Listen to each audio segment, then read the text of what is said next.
Kasus gugatan atas dugaan penelantaran anak yang menyeret Denada masih jalani proses sidang perdata di Pengadilan Negeri Banyuwangi, Jawa Timur, Kamis, 22 Januari 2026. Konflik keluarga ini melibatkan Denada dengan pria yang mengaku anak kandungnya, Ressa Rizky Rosano, 24 tahun.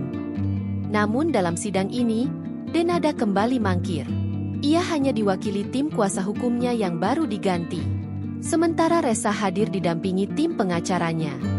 Ketidakhadiran Denada pun membuat pihak Ressa Rizky Rosano meradang dan naik darah, karena gugatan mereka dianggap disepelekan. Pihak Ressa memberikan ultimatum keras kepada Denada. Jika tidak ada itikat baik dalam mediasi, mereka siap membongkar seluruh fakta dan aib di persidangan terbuka.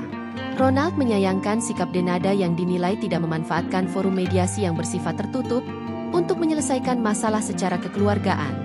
Ronald mengingatkan Denada bahwa sebagai publik figur, sang artis memiliki risiko besar jika aib keluarga terbongkar di pengadilan yang terbuka untuk umum. Ronald menyebut bahwa kunci penyelesaian masalah ini sebenarnya sederhana. Akan tetapi, semua dibuat rumit oleh Denada sendiri.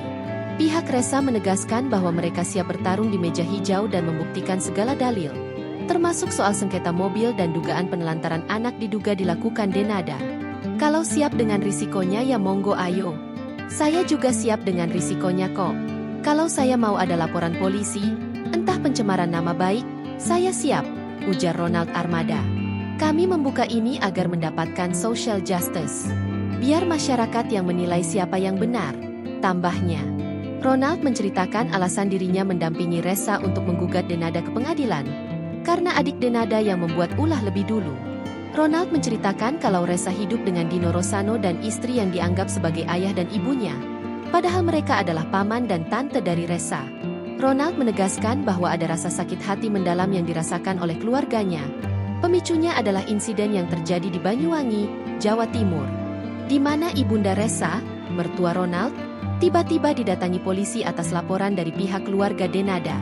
Saya sebagai anak menantunya, sakit hati ketika ibu saya, mertua saya didatangi polisi, dituduh melakukan penggelapan mobil, tegas Ronald Armada.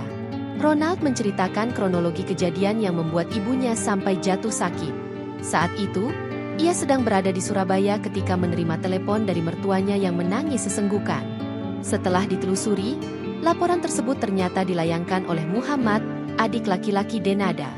Pihak Denada menuduh ibunda Ressa menggelapkan mobil yang STNK-nya atas nama Muhammad.